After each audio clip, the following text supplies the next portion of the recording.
The last words he ever said to me in Dallas County Jail when the prison bus was getting ready to come pick me up, he said, "Hey, West, be a coffee bean." Those 4 words, "be a coffee bean," were the 4 words that changed my life, because those 4 words put the power back inside me. And if the power is inside me, it cannot be in the world around me, right? The criminal justice system, the guards, the other inmates, it's in me. And if I keep the power inside me, I won't survive prison. I'll thrive in that prison. And I want everybody listening to know that the power's inside you. It's not inside all those no's that you get. It's not inside that time you quit before you got to your dream. It's not inside all the difficulties you're facing every day in life. It's not inside the idea that you haven't been able to make that business deal work, or that dream with your family work, because it just hadn't happened yet. But if you keep the power inside you, you don't survive the adversity. You thrive in the adversity. What if your biggest breakthrough is waiting on the other side of your biggest breakdown? After getting fired from my 3rd executive position, I realized God didn't create me to work for someone else. So I founded my own company, bootstrapped it, and sold it for 7 figures in less than 4 years. This podcast is for unreasonable people seeking unreasonable results. My name is Ryan Hanley, but most people just call me Hanley. And if you're ready to stop making excuses and start making moves, you're in the right place. This is the way. I wanted to start with something that I saw on your website that just caught me. And you write on your website, there's a little bit of preamble, but the last sentence is, "Do not quit before the miracle happens." Yeah. And the question that hit my brain was, how do you know when the miracle happens? Like, how do you know you've hit that point? Yeah, I think that's a very good question, a good place to start this thing. And I'll tell you the answer. I'm going to tell you a story behind this, how I know this to be the answer.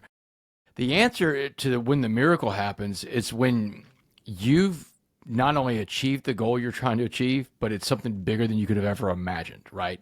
There's the miracle, right? Like everybody's got goals in life, things they want to set out to do, but it's when you stand up and you say, "Oh my God, I didn't just hit the goal, I hit way past the goal. How did I get here?" Right? Like I tell my wife every day, I can't believe this is my life. And the story behind this is back in 2017, I had been out of prison for 2 years at this point, and about 14 months. This date I'm going to tell you about. The date's January 11th, 2017. I know the date, like it's my birthday. January 11th, 2017, I've been out of prison for 14 months. I live in my parents' spare bedroom in a town called Port Neches, Texas. And, living in my parents' spare bedroom at 41, 42 years old, I'm on parole for the rest of my life because I committed a bunch of crimes in Dallas. Back when I was a meth addict, I was the leader of an organized crime ring. We broke into homes all over Dallas. And a jury in Dallas back in 2009 sentenced me to life in prison, or 65 years is what the sentence was. And so the jury sentenced me to life in prison, and I went to prison and transformed myself in there.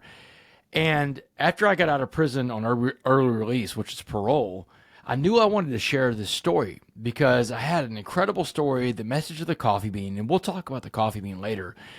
But I didn't have a lot of places to share this story when I got out in 2015, 2016, even 2017, because I'm an ex-con. And so many ex-cons that have come before me have burned the bridge to the ground, right? I mean, how many ex-cons in the history of ex-cons have gone back out and messed up again? A lot of us, right? I mean, the list is so long.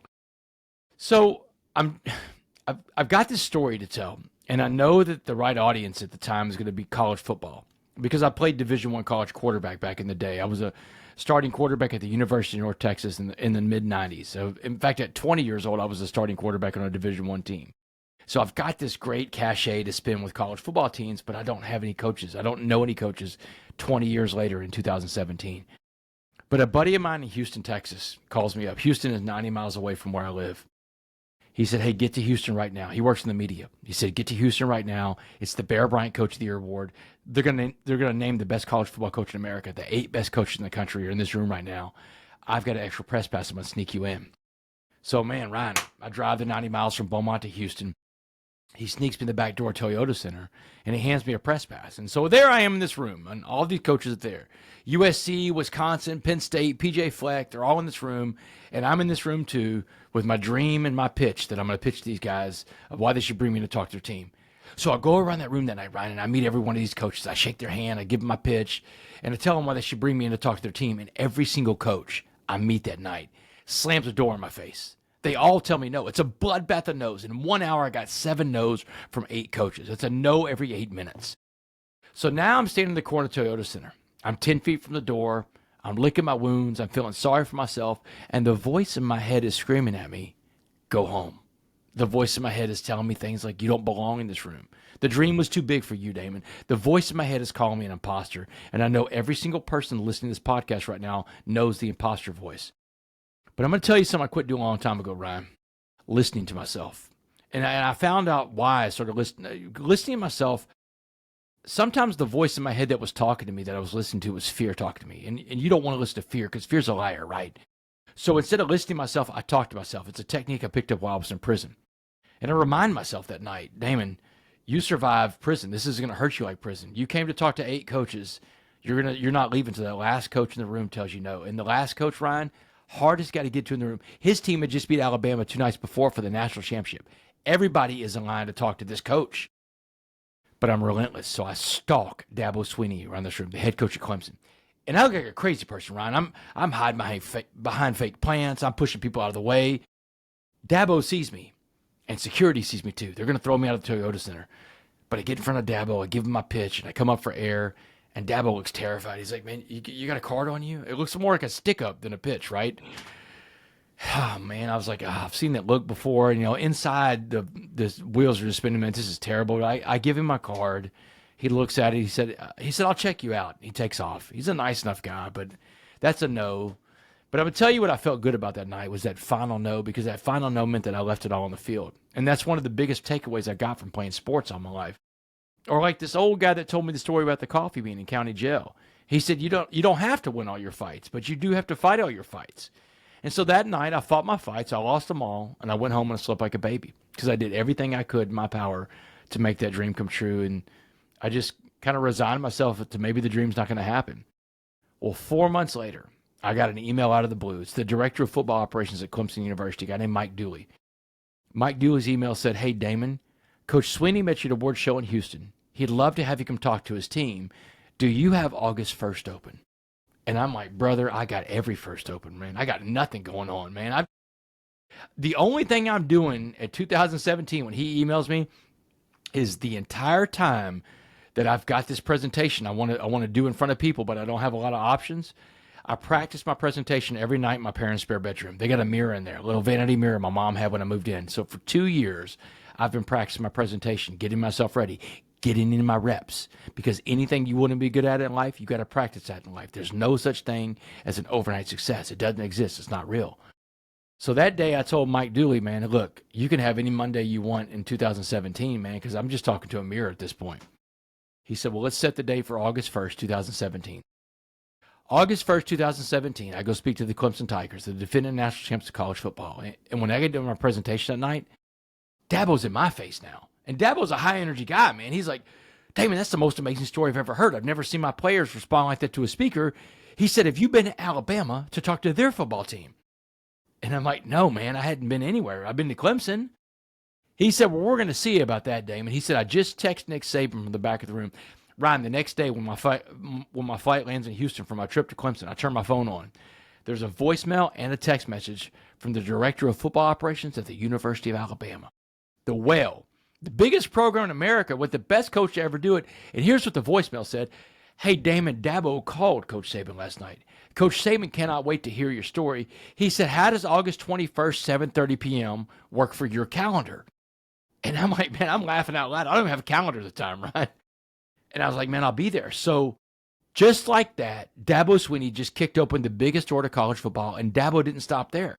Because Kirby Smart's calling, Lincoln Riley, Chip Kelly, Lane Kiffin, Ryan Day. Every coach in America starts picking up the phone and calling me because Dabo becomes the friend, the client that turns the whole Rolodex over to me. So the dream is real, Ryan. I mean, this is it, man. I wanted to be a speaker. Now I'm a speaker. I'm speaking in all these rooms of college football. I mean, I'm going everywhere at this point. But the biggest event hadn't happened yet. The dream was way beyond, the reality was way beyond what I had even dreamed it could be, what you were asking the original question. The biggest event hadn't happened yet. I hadn't met the second servant leader Dabo's the first servant leader. This other guy's the second. So it's August of 2018, 1 year after that first presentation at Clemson. I get a phone call out of the blue that day. And on the other end of my phone is a guy named John Gordon. Now, John Gordon is one of the biggest speakers and authors in America. This is the energy bus guy. And I'm like, John, I follow you, man. I know who you are. How do you know who I am? He said, Dabo Swinney. He said, Damon, I just got done speaking at Clemson's team, and Dabo brought me in the office for 30 minutes to tell me your whole life story. And John said this before the pandemic. John said, Damon, the world needs the coffee bean message, Damon. Let's deliver this message to the world. He said, will you write a book with me? We're going to call it The Coffee Bean. And in the summer of 2019, the book, The Coffee Bean, came out, and it took the whole world by storm, the whole planet. It starts off in America first. 4 to 6 weeks, it's riding high at the top of every bestseller list. Gets a global publishing deal attached to it. Ryan, global publishing deals are rare. That's when your book gets reprinted in every language in the world. The book starts popping up in Chinese and Spanish and Arabic, French, Italian, German, Vietnamese, Korean, just in time for the year 2020. And everybody remembers the year 2020. You'll never forget when a global pandemic hit, right? The entire world became a pot of boiling water, and the entire world was searching for the right message, and that's when the entire world discovered the coffee bean guy, Damon West. And man, my life went from this horizontal to straight up vertically, and it hadn't stopped yet. Since the year 2021, I've gone around the world sharing this story. Every month I'm on the road 20 to 25 days of every month, sharing the story somewhere on the planet. But it all goes back to one night in Houston, Texas, January 11, 2017. The night I had 7 no's in the first hour. And I was 10 feet from the door getting ready to walk out and leave. And if I walk out that door that night, I mean, we're not having this conversation today, and the world doesn't have the coffee bean message. So, I guess what I'm telling you is this, that the miracle happens whenever it's bigger than what you could ever dream, and that's what I tell everybody in life. You can't quit because life gets tough. You don't give up on your dreams because life gets hard. You don't not ask your questions in life. The only question you know the answer to in life, Ryan, is the one you do not ask. That answer is no every time because you never ask your question. I think Wayne Gretzky said it best. Wayne Gretzky said you miss 100% of the shots you do not take. So you got to go take your shots in this life. You can't quit before the miracle happens. But so many do. What's something we can wedge into their brain? The people that are listening to this show who got the 7 no's and did give up, right? But are willing to try again. Got the 7 no's and quit, but they're willing to try again. What can we wedge in their brain today, listening to this show, wherever they are, so that when they do go after those 8 coaches again, they get all 8, and in their world, whatever that is. What's a thought or an idea that they can hold on to when they walk into that room, so they don't stop at 7, they get all 8, and they go home and they sleep like a baby.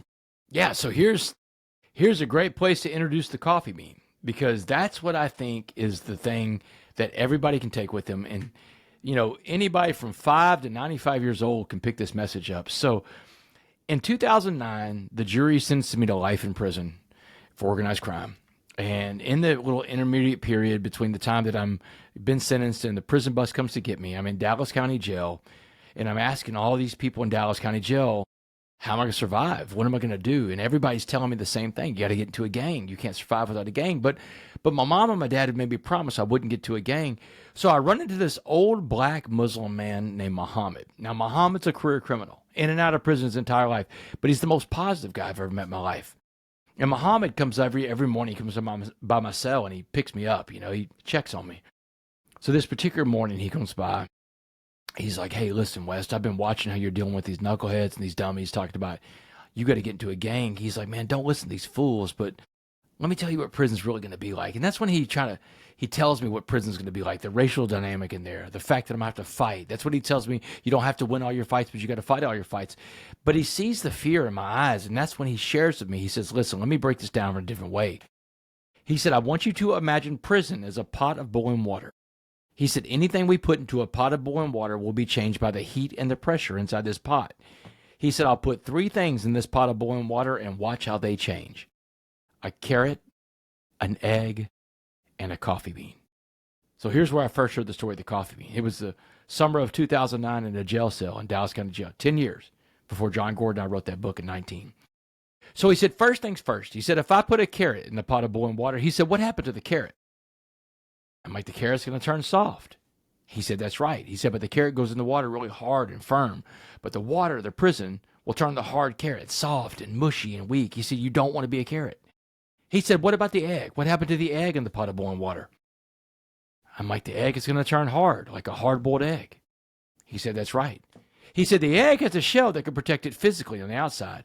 But inside that shell, that soft liquid core, that yolk, that heart becomes hardened. He said, now, if your heart becomes hardened, you become incapable of giving or receiving love. He said, if you are incapable of giving or receiving love, you've become institutionalized and you do not come back as someone your parents recognize. Then he asked me the question, Ryan. He said, what about the coffee bean? What happened to the coffee bean in the pot of boiling water? And Ryan, I didn't have an answer for Muhammad on that one. I didn't know what happened to a coffee bean in a pot of boiling water. And that is when Muhammad, this man who looks nothing like me, this man who doesn't come from the same America that I came from, the man who doesn't believe the same things I believe in life. This is a black Muslim man from the streets of Dallas, Texas. I'm a white middle-class Catholic from a little town called Port Arthur, Texas. But this guy's so different than me. He's about to share with me one of the most important and transformational messages I've ever received in my entire life. And there's a moral there too. Like, if you ever shut yourself off to other people because of their differences, different race, different gender, different ethnicity, different religion, different opinions, different political views, if you close yourself off to people because of their differences, you are going to miss some of the most important messages and some of the best friendships in this life, because the messages in life can come to you from anywhere in life. Muhammad shared with me that day. He said, if I put a coffee bean in that same pot of boiling water we call prison, he said, now you got to change the name of the water to coffee. Because he said the coffee bean, Wes, the smallest of the three things, small like you, has the power to change the entire atmosphere inside that pot, because the power is inside the coffee bean. He said, just like the power is inside of you. Everything else in life, he said, Ryan, is changed by the waters of life. Carrots are changed by the water. Eggs are changed by the water, but not a coffee bean. The coffee bean is the only thing that can change the water because it's the change agent. He said, if you want to come back as someone your parents recognize, you got to be like a coffee bean too. In fact, the last words he ever said to me in Dallas County Jail when the prison bus was getting ready to come pick me up, he said, hey, West, be a coffee bean. And Ryan, those 4 words, be a coffee bean, were the 4 words that changed my life, because those 4 words put the power back inside me. And if the power is inside me, it cannot be in the world around me, right? The criminal justice system, the guards, the other inmates, it's in me. And if I keep the power inside me, I won't survive prison. I'll thrive in that prison. And I want everybody listening to know that the power's inside you. It's not inside all those no's that you get. It's not inside that time you quit before you got to your dream. It's not inside all the difficulties you're facing every day in life. It's not inside the idea that you haven't been able to make that business deal work, or that dream with your family work, because it just hadn't happened yet. But if you keep the power inside you, you don't survive the adversity. You thrive in the adversity. And when the power's inside of us, Ryan, we understand too that there's, coffee beans know that there's only a few things you can control. You can control what you think, what you say, what you feel, and what you do. There's 4 things. That's it. What you think, what you say, what you feel, and what you do. And if it's not one of those 4 things, you don't control it. So being a coffee bean means that, hey, if it's something I don't control, that I won't focus my time, the most precious resource I have. Because once time is gone, it's gone for good. And all the money in the world can't buy one more second of time. But when you start focusing your time on things you actually can change, the things you can impact, the things you can control, that's when you get closer to your dreams. You talk a lot about this idea of resiliency, and what I heard in that message was like almost the core underlining philosophy of what resiliency really is continuing to push through and believe in what's inside here and not allowing the external, right? Explain a little bit how resiliency plays into this idea. I think a lot of people can empathize with, or empathize is the wrong word, understand and appreciate the pain and the hardship and the difficulty of surviving that prison and coming out. But I think we also get lost in the mundane of our lives as well. Completely different, but the day-to-day easy comfort routine of day-to-day can lock us in almost as much as a set of bars can. How do we break free and create this concept of resiliency in a life that ultimately is almost set up to be convenient at every step? Yeah. So I tell people all the time that I meet more people out here in the free world that are locked up than I ever did when I served time in a real prison, because more people are in prison by their thoughts, by their things, by their prejudices than by steel bars and barbed wire and concrete combined. And that's the prison in your mind. And that's a very, very serious thing you need to watch out for, because when you become a prisoner in your own mind, that's the hardest prison to ever get out of. Like, whenever I got out of prison, Ryan, that wasn't the first time I was free. I had already freed myself spiritually and mentally and emotionally. I was free, even though my physical body was locked up. So when I walked out of prison in 2015, it was almost like a trifecta of freedom, right? Spiritually, mentally, now physically, I'm a free man. But in order for me to hold on to that freedom, I've got to practice the same things I practiced when I was inside that dungeon and I freed myself. And that's kind of the thing I go back to every day is like, hey, listen, man, if you weren't locked up mentally in there, you're not going to be locked up mentally out here, Damon. So here's a few things that I think you have to do to become free in your mind and spiritually, mentally. Is one, you have to have a spiritual awakening. And I don't mean something religious here, because I think religion and spirituality are two very, very different things. Religion is a man made concept. All right. Spirituality is your conscious contact with whatever you call God. And you can pick whatever you want to believe in. I'm a Christian, and I choose to believe in Christ. But anybody can believe in whatever they want to believe in. And I learned a lot about this when I was in prison. I got into a 12-step program recovery called AA. Now, I don't speak for AA, but it happens to be the recovery program that I'm in. And I have found that the principles in AA work really well for just about anybody in life. You don't have to be an addict for the principles to work, because here's what we have when we had these things called the 12 steps. The first 3 steps of the 12 steps are when you acknowledge that there's a higher power out there and you admit that you're powerless over whatever it is that's holding you back in life. And only the higher power can help you get past this blockade in your life, whatever's holding you back. So that's when you turn your life and your will, your thoughts and your actions over to a higher power. And then the 4th step of the 12 steps is when you make a searching and fearless moral inventory. A moral inventory is this. You find all the things that you have resentments against in life. You put them down. You find all the things that you fear in life and you put them down. Because these are the things that hold you back. Fears hold you back. Fear is more akin to theft, I think, than anything else, because fears rob us of things in life.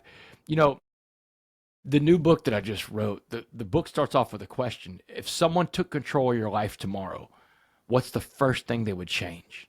And I didn't come up with that question. I first heard it from James Clear. If someone took control of your life tomorrow, what's the first thing they would change? The trick is that we all know the answer to that question.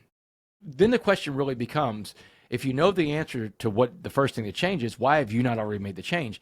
I believe the answer lies in some form of fear. Fear of doubt, fear of failure, fear of success. Fears hold us back, and they keep us in that place called the comfort zone. And nothing big ever happens in a comfort zone.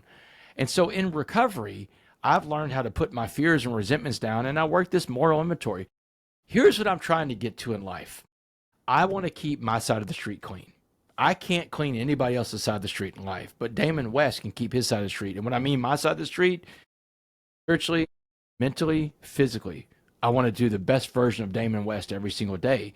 And so in a moral inventory, you know, I'm sitting here trying to figure out what role I play in my problems. Because if I can find the role that I play in my problems, that's the one thing I can change. That's the one thing I can fix. That's the only thing I can control.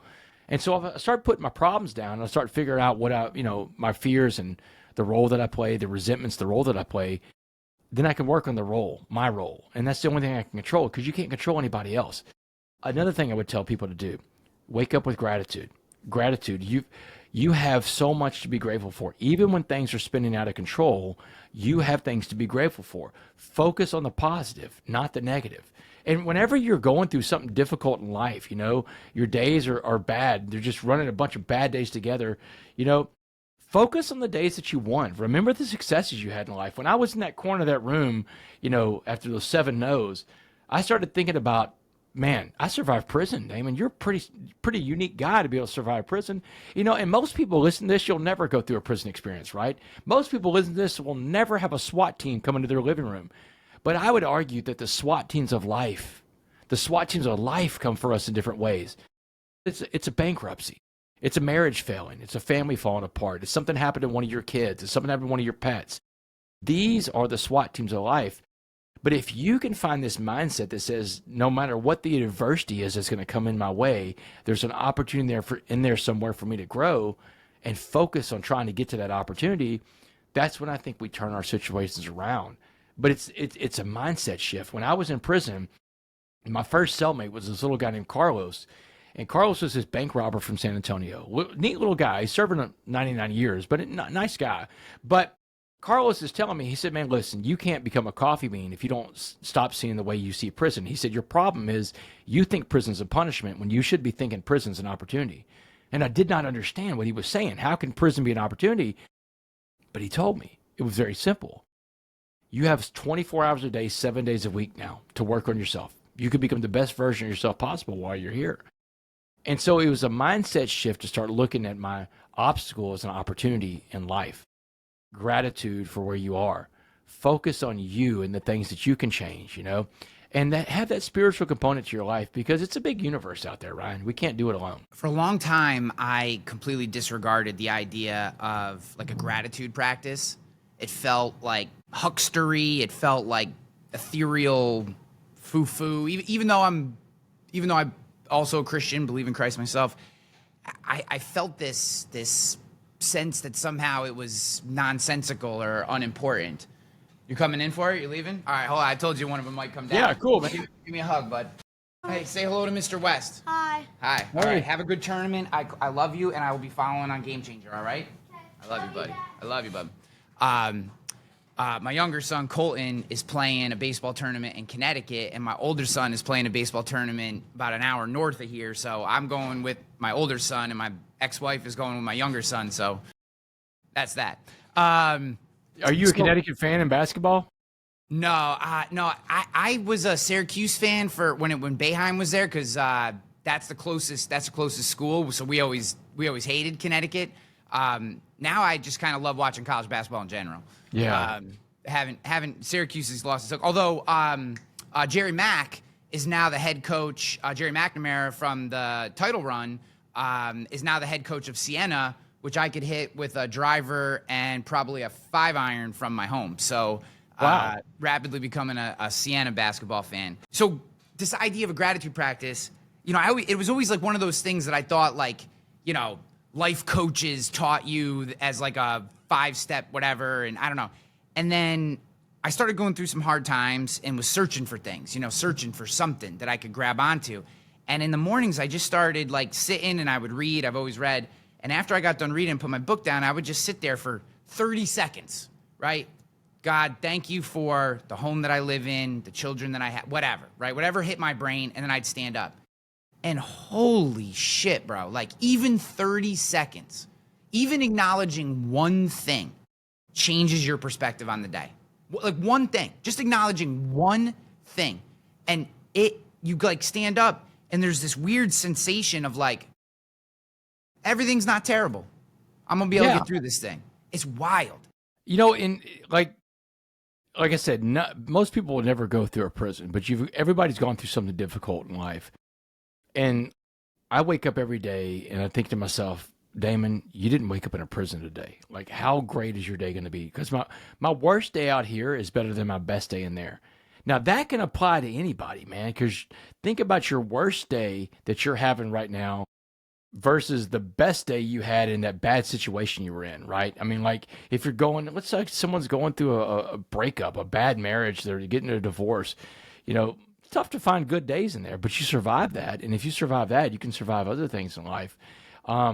I think that it's normal for you to look at some of this personal development stuff and say, that's kind of like rose-colored glasses, or, some of that stuff's even so ambiguous. There's a lot of phonies and fakes in that world, and it's unfortunate because they really taint the whole industry, because you've got some really good life coaches out there, but you got some bad seeds out there.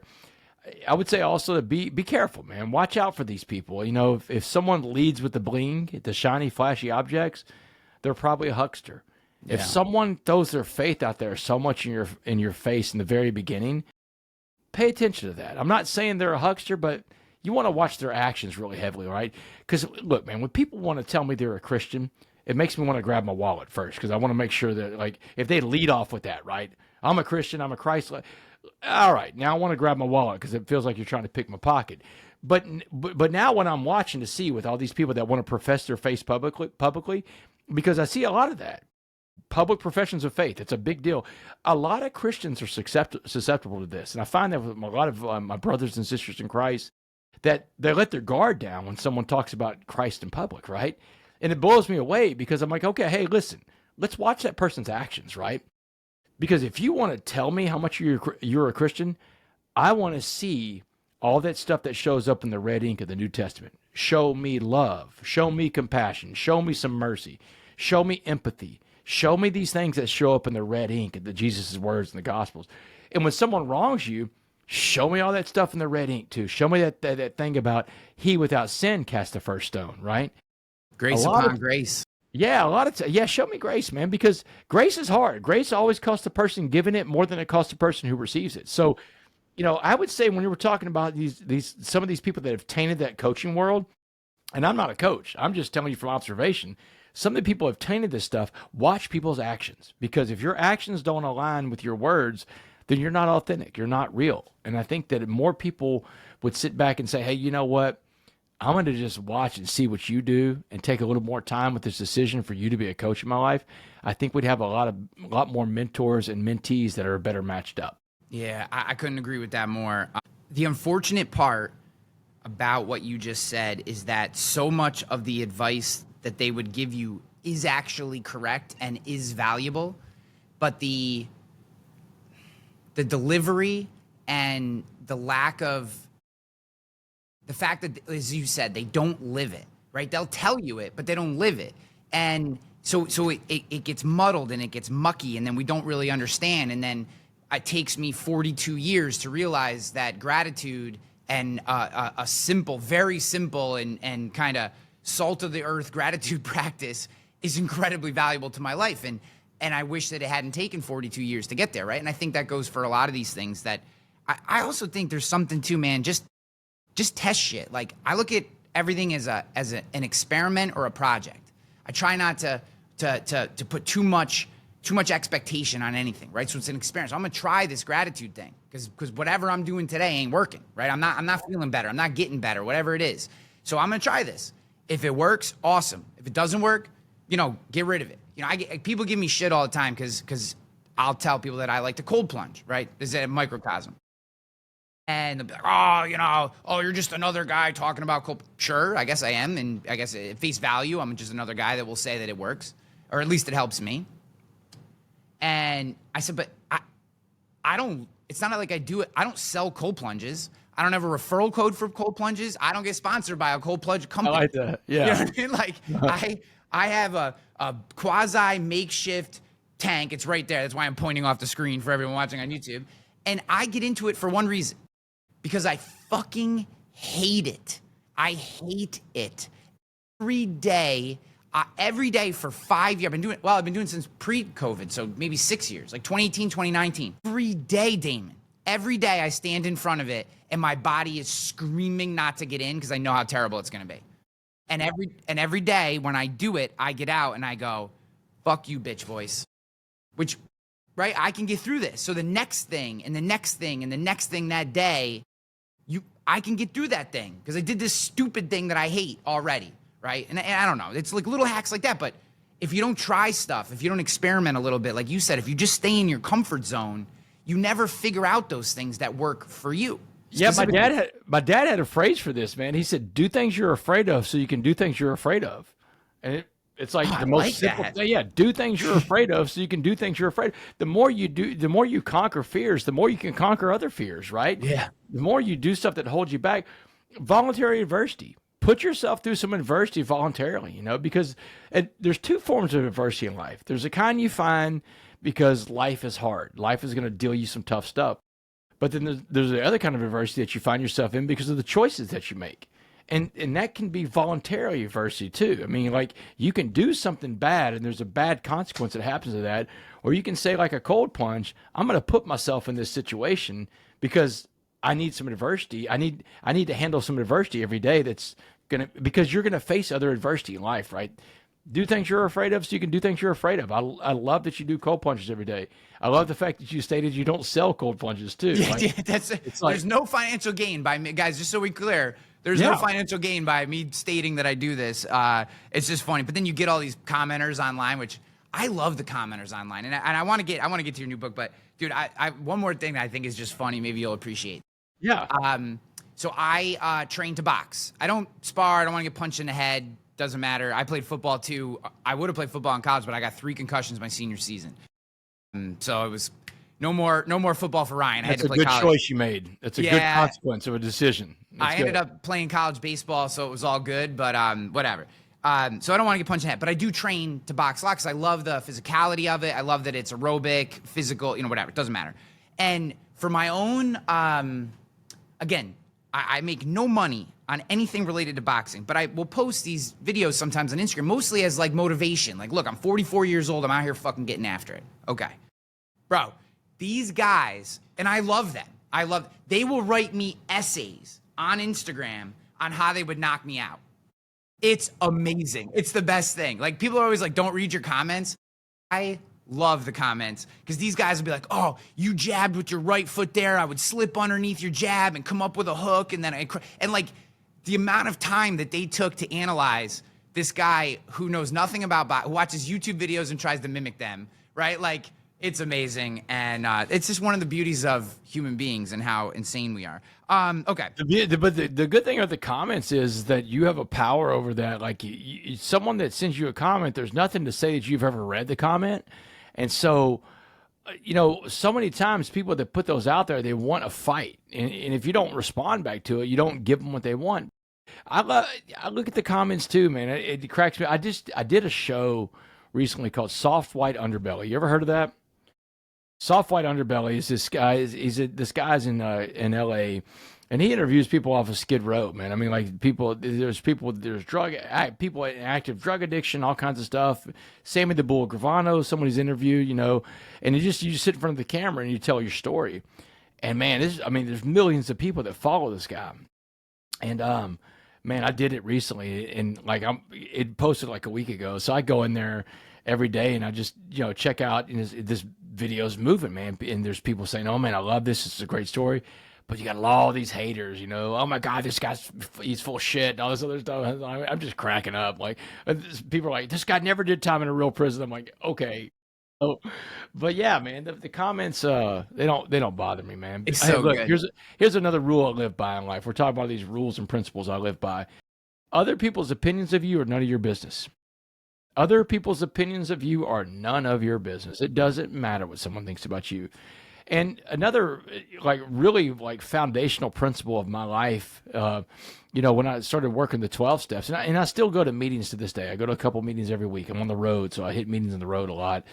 But it's this, that whenever you owe someone an apology in life, you need to make that apology. You need to own your behaviors in life. That makes you a better person. But the first thing an apology does is it frees the other person from the harm that you did to them. And that's the most important thing, because whenever you do something to somebody, they don't deserve that. This is, again, about grace and being a good person, a person of integrity. When we wrong people, and you're going to wrong people, I'm going to wrong people, you need to own it. And whenever you own it, you free them, but then you free yourself too, because you don't have to hold that resentment against yourself. And I had that problem in my life too. I've got a lot of victims of the crimes I committed. I committed a bunch of property crimes, Ryan, and it's important for me to say this. Like, I broke into people's houses for 3 years in Dallas. And when I broke into people's homes, I didn't just steal their property. I stole their sense of security. Something I can't get back to them, something I can't replace, something I can't fix. The damage is done. I can't change what I did to these people. I can't even apologize to them. The state of Texas has a law. It's a felony to apologize to the victim of a crime. They will send you back to prison in Texas if you reach out to apologize. So my victims have to live with that for the rest of their lives. But in recovery, I found out that there was this clause that you can do about making amends. and it's called a living amends. And a living amends is when you go out and do good deeds and you expect nothing in return. You just wake up every day, look for ways to serve other people. I got this little prayer that I say. Now, I'm going to give everybody this prayer because whatever faith you are, you could plug this prayer into your life too. I get up in the morning and say, hey, God, put in front of me what you need me to do today for you, and let me recognize that when I see it, because I don't want to miss whatever that thing is. Amen. That's it.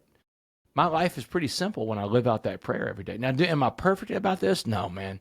I'm in spiritual progress, not spiritual perfection, brother. I haven't figured out how to perfect this thing yet, but I do work on myself every day. I stumble and I fall and I get back up, and that's what being a coffee bean's all about. You know, do I have some days when I'm the carrot? You bet, man. There's some tough days out there that kind of beat you down. Do I have days when I'm the egg? I've got a lot more egg days than carrot days, to be honest with you. I think the egg is a natural evolution of most human beings. We have a tendency to get angry at a situation before we do anything else. But I can always snap out of it and always become a coffee bean, no matter what time of the day, noon, 4 p.m., life's not going right. Hit the pause button, take a step back, take a deep breath, and just tell life, I'm not going to live like that. I'm not going to be the carrot. I'm not going to be the egg. And then run and jump back in that pot of boiling water called life and tell life, you know what? Turn it up. I got this, man. I could be a coffee bean too. Dude, to your point about how you approach negativity in your life, a comment on a social post or otherwise, whenever someone writes a post about how they would beat the shit out of me or knock me out or whatever, however they phrase it, I always respond, thank you. I'm going to work on that. Dude, I'm telling you, and then not everyone, but I'd say 3 out of every 10 is then just as long on advice.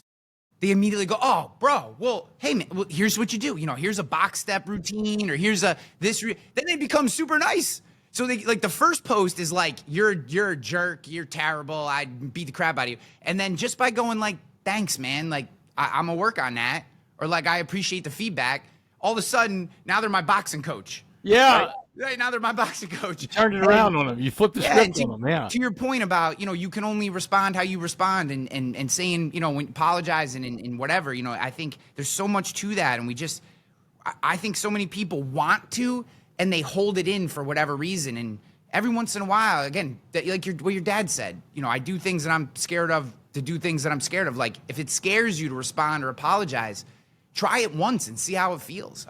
Yeah. Dude, I want to finish with the time that we have left. I just want to finish with your new book, right? Okay. I highly recommend. I'll have it linked up. The Coffee Bean is amazing. I have a copy. I've given a copy to my older son. My younger son is working on it right now, the one that came in during the middle of the podcast. That's cool, man. But it's absolutely phenomenal. But 6 Dimes and a Nickel. Let's talk about that book, where to come from. Right here, Got man. it on the screen here. If you're watching on YouTube, we'll have it linked up. Guys, this episode is coming out, if you're listening to it on release day, the same day that 6 Dimes and a Nickel goes live. So we'll have it all linked up, and you can go get the book. But tell us about what we're doing now. So 6 Dimes and a Nickel is the title comes from the prison slang for 65 years, which is what a jury sentenced me to. Every 10 years in prison is a dime. Every 5 years is a nickel. I got 65 years by a jury in Dallas. So that's 6 dimes and a nickel. And really what it is, Ryan, it's all the life lessons from a life sentence. So I told you the beginning of the book starts off with a question. If someone took control of your life tomorrow, what's the first thing that would change? My goal with this book is to give you the principles, the stories behind the principles I live by, and the applications of all these principles in my life that help me to not only answer that question and make that change, but hold on to that change. I want you to be able to make the change in your life that you're holding back on, and hold on to your change too. Every chapter is a principle in which I live my life by. The body of the chapter is the story behind how I learned the principle, because I believe people learn from storytellers. We love good storytellers, right? We love stories about redemption, the underdog journey. We love stories that have sports. Sports is the great uniter, but we really love true crime and prison stories. And I've become a really good storyteller, Ryan. So every title of a chapter is a principle. The body of the chapter is the story behind where I learned the principle, and the end of the chapter is the application of the principle in your life too. I have learned a lot about writing books. This is my 6th book, and probably going to be my final book, to be honest with you, man. Writing books, it's hard. I'm on the road. I'm so grateful for my life. I've got a lot of demand as a speaker right now. Like I said, I'm on the road 20 to 25 days every month speaking somewhere, sharing this story with corporations, sports teams, school districts, associations. But writing books is hard. And so I wanted to put it all into one book. And this book right here, it'll read like a movie because it's a life story that's the backdrop of, but you're going to get the principles that I've turned my life around and you can use in your life too. I love it. Damon, dude, you're a national treasure, bro. I love that you're out there telling your story. It's your ability to take this incredible experience that you've had that so many would have fallen apart through, and to share it in a way that I think, while you said so many won't be able to relate because they won't have spent time, but you can grab onto it. That's what I loved about the coffee bean, was I was like, I will never, hopefully never, I shouldn't say never, hopefully never experience this life. But I felt like I was there with you, I was learning with you, and it's as meaningful to me today as when I read it. Dude, please just keep doing what you do, bro. I love it. I appreciate it. Thank you so much for your time. Ryan, thanks for having me on today. And if anybody wants to find me, my website is damonwest.org. That's where people find me for speaking. Appreciate you, brother. Thanks, man.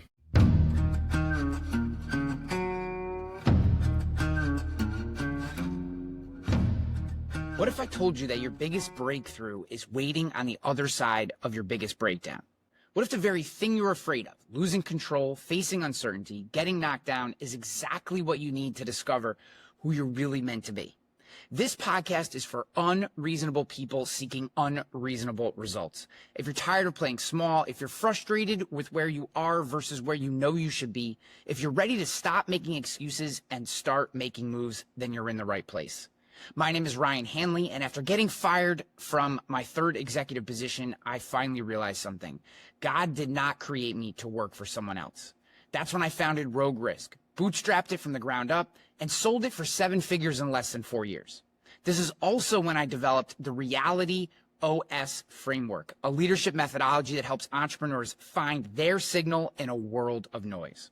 Whether you're stuck in revenue growth, struggling with leadership, or simply know you're capable of more but can't figure out how to get there, this show will give you the clarity, tools, and inspiration you need to break through to the next level. So subscribe to The Ryan Hanley Show wherever you listen to podcasts. And if you want to go deeper down the rabbit hole, visit findingpeak.com to join our community of leaders who refuse to accept ordinary results. This is the way.